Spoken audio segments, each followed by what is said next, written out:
All right, today we're going to go over the home inspection checklist, and we're going to look at it from the seller's perspective. I got a report, actually a form that the home inspectors actually use, and so we're going to go over that as well as a sample in this video.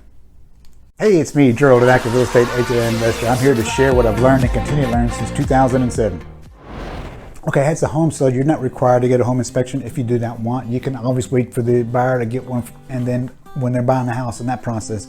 However, there are times when it's very beneficial for the seller to go ahead and get this home inspection report. And here's the reason why. Because it gives you back that leverage. If the home inspector comes in there and inspects it and comes back with a lot of discrepancies, a lot of it may be very small and very petty. All you got to do is just put an answer to everything that's on this report. For example, if they say there's cracks on the walls that indicate prior movement on the foundation, maybe you already had foundation work done, last year. You just hadn't had time to repair that wall. Then you can say, hey, foundation was repaired last year and it's got a warranty, transferable warranty. And go over there, just clean up that wall, patch it up, and you'll be done. And you'll make a note on that inspection report. So that's out of the way. And those are the three big categories, by the way.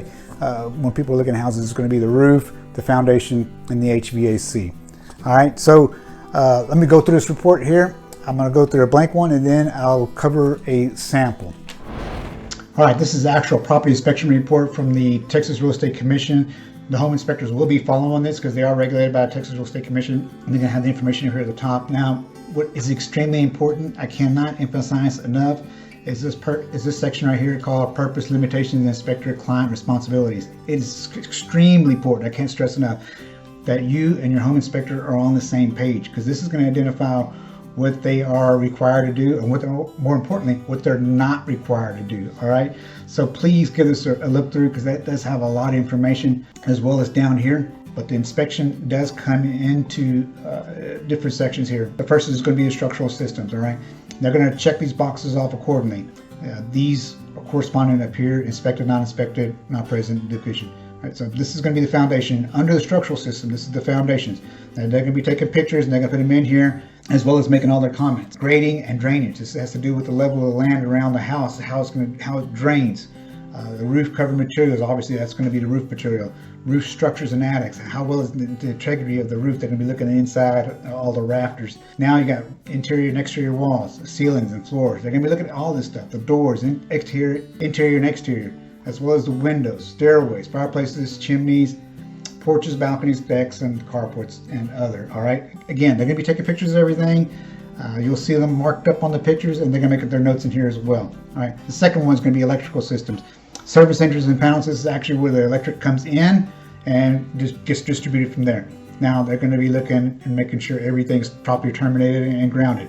You got branch circuits, connected devices, and fixtures. This is going to be the circuit breaker in there. This can be components such as the GFCI. They're going to be fixtures, making sure they work and operable. One thing to note, most home inspectors are not licensed electricians. So if something doesn't work, such as a light bulb, they'll just make note, light inoperable. More than likely, they'll say, recommend qualified electrician to come out here and inspect, which is a whole nother inspection and which is going to cost you more money. So make sure that you replace all the bulbs that are not working that you know should be working, because they're going to make note of what's not working, and they're not going to troubleshoot. They're just going to say not working. More likely, it's going to check off deficient. This next section is number 3, is the heating, ventilation, and air conditioning system. Again, this has to do with your HVAC, heating equipment, cooling system, duct systems, chases, and vents.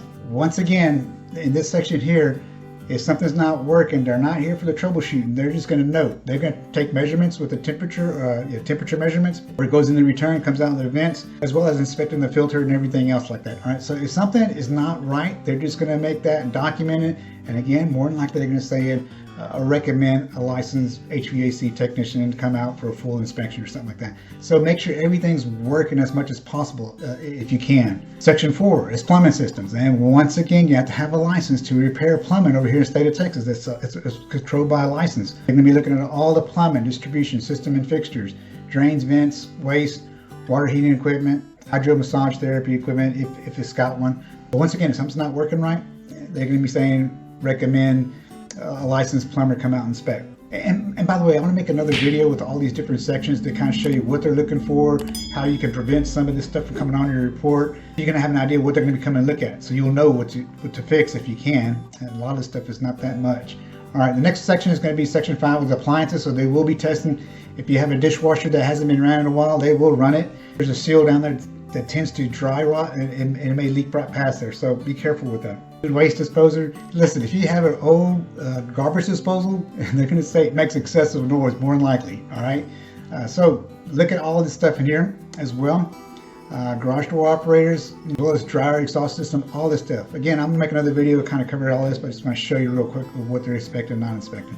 And then section 6 is the optional systems, such as your a sprinkler system and swimming pools, outbuildings. Over here you got private water wells. This is more to do with if you're living out in the country with your own water, and at that time you probably have your own septic system here as well. Now let's look at one that's filled out.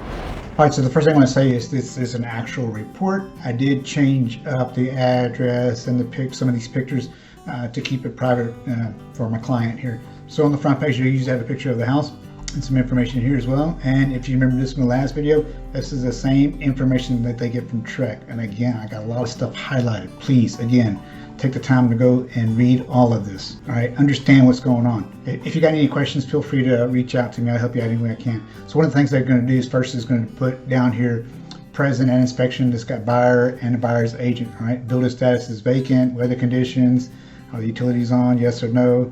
They'll note the temperature, and right here up front they're going to be telling you what's inaccessible or obstructed areas. Floors covered, which means they're not going to be able to inspect the floors underneath the carpet. Walls, ceilings covered or freshly painted. They're just making note what's going on there. What's inaccessible or obstructed is behind, under furniture and or stored items. What's funny about this one, I remember this house. There was nothing in there. There was no furniture. There was nothing stored. Everything was empty. The house is completely empty, yet they still checked that off. Over here they got attic spaces limited, viewed from accessible areas only, which means they don't have to go in there all the way around and look, even though they could if they wanted to, but they went ahead and put limited. Plumbing areas, only visible plumbing inspected. If you have a pier and beam, which means you got a crawl space, and they may have this one checked off as well. Crawl space is limited, but this one here was on a slab. Mold and building investigations are not included in this report. It's beyond the scope. This is what I'm talking about. This is the kind of stuff that they'll write in there. They'll write paragraphs in there. They'll take pictures, evidence of previous foundation work, which we already knew was there. They'll take their own measurements and lay it out there. Look right here, they'll say foundation cracks visible in the exterior. This is most likely related to the reflection that led to foundation repairs. See seller for more information. And you'll notice I have this checked off. It was inspected and they call that deficient just because it's cracked right there. Roof drainage, they'll make a note of the area and make a little write-up report. Duct tape's not supposed to be there. Hey look, leaves in the gutter, they'll take a picture of that, say deficient. A lot of times that'll be covered up. They'll mark it as deficient. That's what I'm talking about, these reports. They got a little debris that's caught up in there in that valley there. They'll mark that up there as well, call it deficient. There was a piece of flashing that was missing, so I can understand that. Ladder was buckled, so they'll take a picture of that as well and say deficient, that needs to be replaced. I believe that one installation right here. Look right here. Rodent droppings and traps were observed in the attic at one or more locations. Further evaluation and or treatment by a licensed pest control is advised. See, there you go again.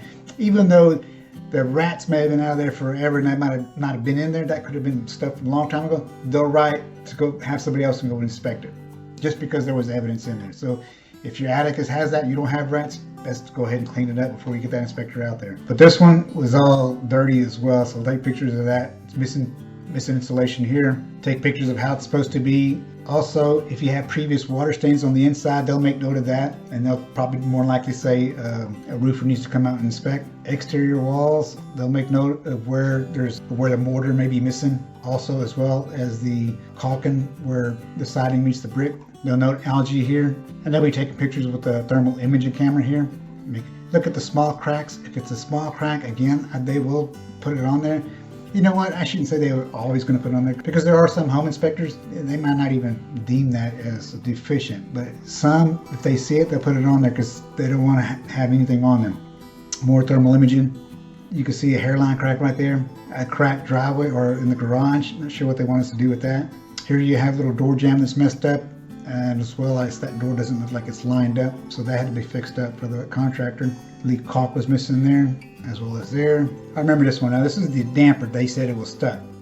Now, a lot of times when they do this kind of inspection, we go back and we make notes on this one. I actually made a video because I just put on here, it was operator error. There's two chains. I didn't get, there's one chain here and the other one's here. And if you pulled one, it was closed. That's probably the one he pulled. He didn't pull the other one. Obviously he did pull the other one because I pulled it, barely pulled it, just opened right up. Operator error. He didn't know how to operate that. It's just so sad. But again, just capture it on a picture or a little video, make your marks and attach everything together, and then submit it. Electrical systems, they'll go down and explain everything, take pictures. You'll have an electrical panel, but they'll pull off the cover more than likely and take a picture of everything behind there. Here you had some stuff that was in front of here, so it has to be away. You got your deficiencies here, and they'll kind of explain everything here.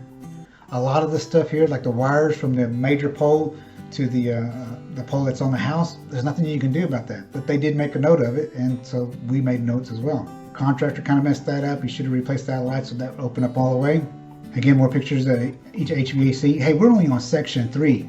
This is how much stuff they will have on there. I don't want nobody to get discouraged. But if you want a copy of this report, so kind of have an idea, I'll leave a link to this one in the description below as well. Just now getting into the plumbing section here. They'll put a gauge on there, make sure that everything holds the pressure. They'll also check the flow. They'll fill everything up and make sure it drains adequately. They'll look for cracks as well. This one here, that's the drain for the washer. It had a little cap. It said open, go this way and close. So it was just a safety cap, just on there, a dummy cap. But look what they put. Laundry drain was not available because they didn't know how to open it. Undo it's a cap. But again, I'm not gonna mess with them. Again, they'll go fill everything up and then they'll drain it and make sure underneath it nothing's got leaks and that it drains adequately. They'll measure the water temperature. They'll check out your water heater, make sure it's got a safety drain pan. They'll operate in the dishwasher. The hooded vent, I think, went into the attic and it's supposed to go all the way out on the roof, so it just terminated in the attic, so that had to be corrected. They'll run those appliances. This one had a piece of screen over the exhaust dryer vent. And then one of the optional systems here. They did have a deficient on the sprinkler system, but the seller said he was not doing any of that. Now, after the whole inspection, towards the back, they're going to come over here and give you a summary. And they'll say major concern, evidence of movement. Okay, so they'll have major concerns and they'll start listing things that should be probably looked at or have somebody else looked at. And they'll summarize everything that was in the report down here. All right, it just keeps going, gives you bored. A friend of mine had an inspection done to his house. It's like, according to this inspection report, my house looks like it's about to fall down. Believe me, there's just a lot of little stuff in there. They take pictures and they'll write up everything up. Don't be discouraged, but feel free to look at all of this information, look at it, compare it, use it to go and look at your own properties before you put it on the market if you want. This thing says it's 51 pages long. All right, hold on. I'm going to let you know how you can use this home inspection report along with your seller's disclosure to your advantage when you're selling a house. All right, so real quick, when you're selling your house, more likely you have to fill out a seller's disclosure. All right, there's going to be very few exceptions, but more than likely you'll be filling one out.